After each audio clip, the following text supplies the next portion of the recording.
Good morning to all. Welcome to TSN school. हम पढ़ रहे हैं कक्षा 10 हिंदी की पाठ्य पुस्तक स्पर्श का पाठ्यक्रम। आज हम स्पर्श के गद्य भाग से पाठ 6 पढ़ेंगे। पाठ 6 में आपको निदा फाजली जी द्वारा लिखा गया एक लेख दिया गया है जिसका शीर्षक है अब कहाँ दूसरों के दुख से दुखी होने वाले। अब कहाँ यानी अभी, अभी का जो समय है, अभी के समय में और पहले के समय में लोगों के व्यवहार में इतना परिवर्तन आ गया है कि आज का जो व्यक्ति है वो दूसरों के दुख से दुखी नहीं होता है। उनका व्यवहार इतना व्यस्त हो चुका है, मतलब वो अपने कार्यों में इतने व्यस्त हो चुके हैं कि वह दूसरों के दुख से दुखी भी नहीं होते। मतलब उनको इतना भी समय नहीं है कि वह दूसरों की दुख दर्द या दूसरों की परेशानियों को सुन सकें, उनका समाधान कर सके।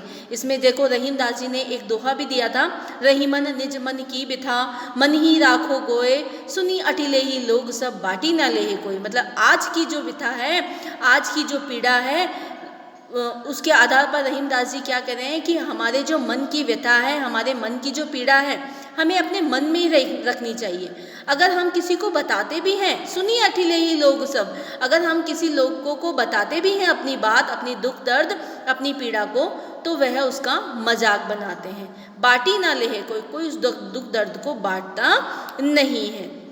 तो इसीलिए जो निदा फाजली जी जो हैं वो भी यही बता रहे हैं कि आज का जो मनुष्य है, आज के जो लोग हैं, पहले के समय में लोग दूसरों के दुख से दुखी होते थे, लेकिन आज का जो मनुष्य है वो अपने कार्यों में इतना व्यस्त हो चुका है कि उसे दूसरों के दुख से दुखी होने का समय भी नहीं है। तो पाठ शुरू करने से पहले लेखक का जीवन परिचय जान लेते हैं। निदा फाजली 12 अक्टूबर 1938 को दिल्ली में जन्मे निदा फाजली का बचपन ग्वालियर में बीता। निदा फाजली उर्दू की साठोत्तरी पीढ़ी के महत्वपूर्ण कवि माने जाते हैं। आम बोलचाल की भाषा में और सरलता से किसी के भी दिलो दिमाग में घर कर सके। मतलब इनकी जो भाषा है वो आम बोलचाल की भाषा है, आसानी से सबको समझ में आ जाती है। ऐसी कविता करने में इन्हें महारत हासिल है। वहीं निदा फाजली अपनी गद्य रचनाओं में शेर व शायरी पिरोकर बहुत कुछ को थोड़े में कह देने के मामले में अपने किस्म के अकेले ही गद्यकार हैं। मतलब इन्होंने गद्य रचनाओं में भी शेर व शायरियों को समाहित किया है और कम शब्दों में ही अपनी बात को बहुत अच्छे से बताया है। इस मामले में ये अकेले गद्यकार हैं। निदा फाजली के लफ्ज़ों का पुल नामक कविता की पहली पुस्तक आई। शायरी की किताब खोया हुआ सा कुछ के लिए 1999 में साहित्य अकादमी पुरस्कार से सम्मानित निदा फाजली की आत्मकथा का पहला भाग दीवारों के बीच और दूसरा दीवारों के पार शीर्षक से प्रकाशित हो चुका है। इन्होंने अपनी खुद की बायोग्राफी मतलब आत्मकथा भी लिखी है, जिसका पहला भाग है दीवारों के बीच और दूसरा भाग है दीवारों के पार। फिल्म उद्योग के संबंध रहे निदा फाजली का निधन 8 फरवरी 2016 को हुआ। यहाँ तमाशा मेरे आगे किताब में संकलित एक अंश प्रस्तुत है। मतलब आपकी जो पाठ्य पुस्तक में एक अंश दिया गया है वो किसका है? तमाशा मेरे आगे। इस किताब का एक अंश यहाँ पर प्रस्तुत किया गया है।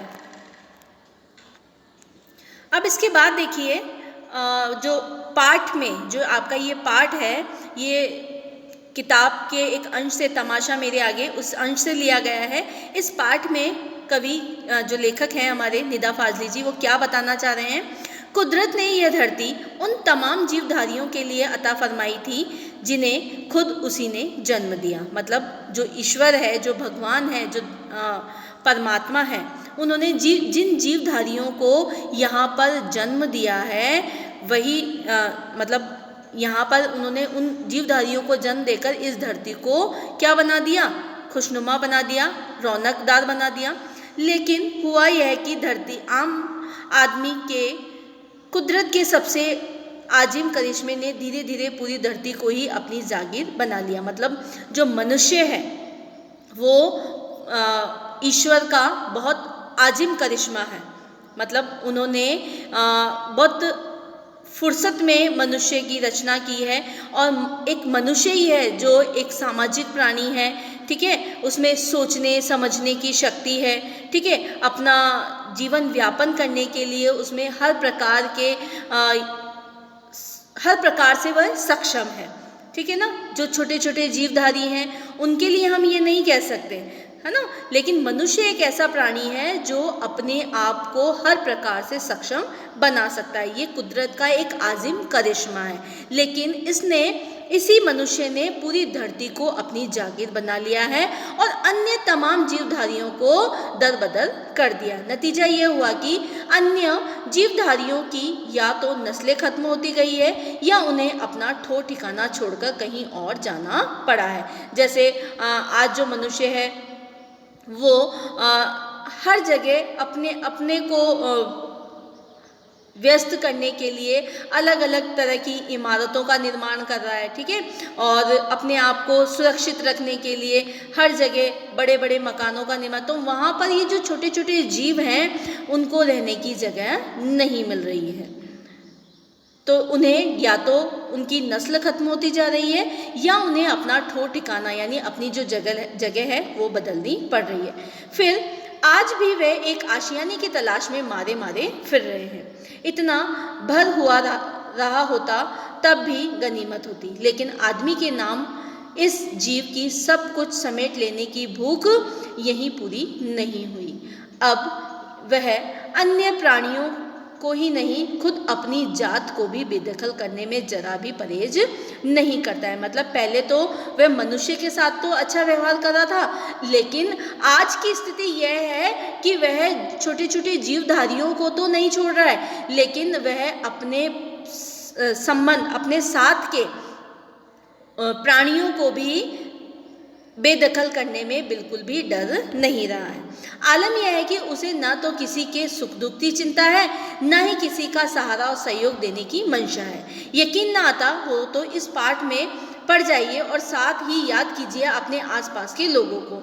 बहुत संभव है इसे पढ़ते हुए ऐसे बहुत लोग याद आएं जो कभी ना कभी किसी न किसी प्रति वैसे ही बर्ताव करते रहेंगे। मतलब अगर आप ये पाठ ध्यानपूर्वक पढ़ेंगे तो आपको लगेगा कि हाँ, हमारे यहाँ भी आसपास के इलाकों में इस तरह का वातावरण है, इस तरह के लोग हमारे यहाँ पर भी रहते हैं जो लोगों के साथ अच्छा व्यवहार नहीं करते हैं, जीवों के साथ अच्छा व्यवहार नहीं करते हैं और उन्हें हर रोज़ नुकसान पहुँचाते हैं। तो ये सारी बातें इस पाठ के माध्यम से हम समझेंगे।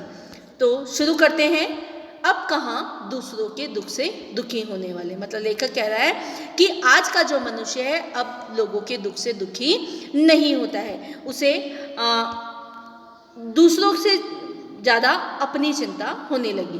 बाइबल के सोलेमन, जिन्हें कुरान में सुलेमान कहा गया है, बाइबल जो है मुस्लिमों का पवित्र ग्रंथ है, उसमें जो सोलोमेन है उसे कुरान में सुलेमान कहा गया है। ईसा से 1025 वर्ष पूर्व एक बादशाह थे। कहा गया है वे केवल मानव जाति के ही राजा नहीं थे, सारे छोटे बड़े पशु पक्षी के भी हाकिम थे। वह इन सब की भाषा भी जानते थे।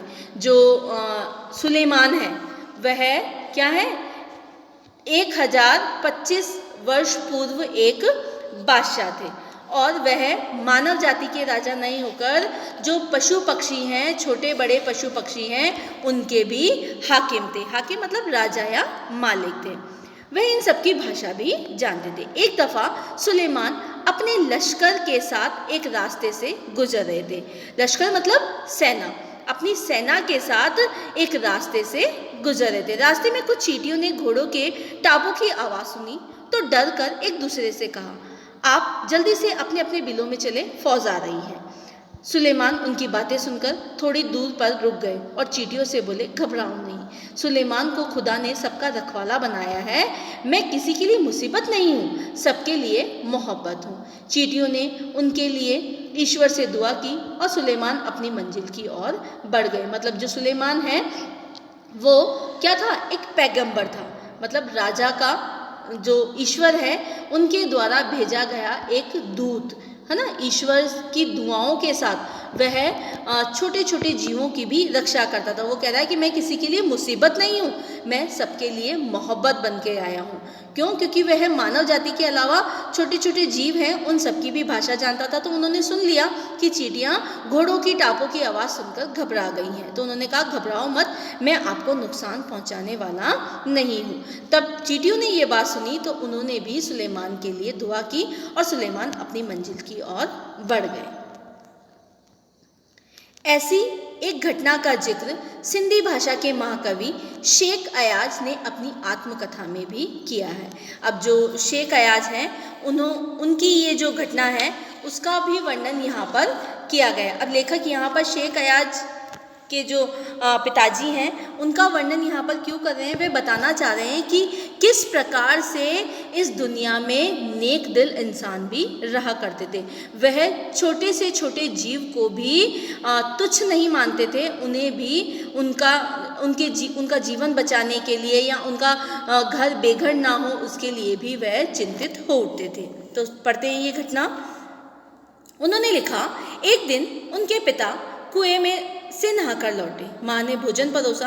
उन्होंने जैसे ही रोटी का कोर तोड़ा, उनकी नज़र अपनी बाजू पर पड़ी। वहाँ एक काला च्योटा रेंग रहा था। वह भोजन छोड़कर उठ खड़े हुए। माँ ने पूछा, क्या बात है, भोजन अच्छा नहीं लगा? शेख अयाज के पिता बोले, नहीं, यह बात नहीं है। मैंने एक घर वाले को बेघर कर दिया है। उस बेघर को कुएं पर उसके घर छोड़ने जा रहा हूँ। अब जो शेख अयाज के जो पिताजी हैं वह कुएं पर नहाने गए, तो नहाते समय उनके बाजू पर एक च्योटा मतलब एक छोटा कीड़ा उनके बाजू पर आ गया और वह कुएं से उसे कहाँ लेके आ गए? घर पर लेके आ गए।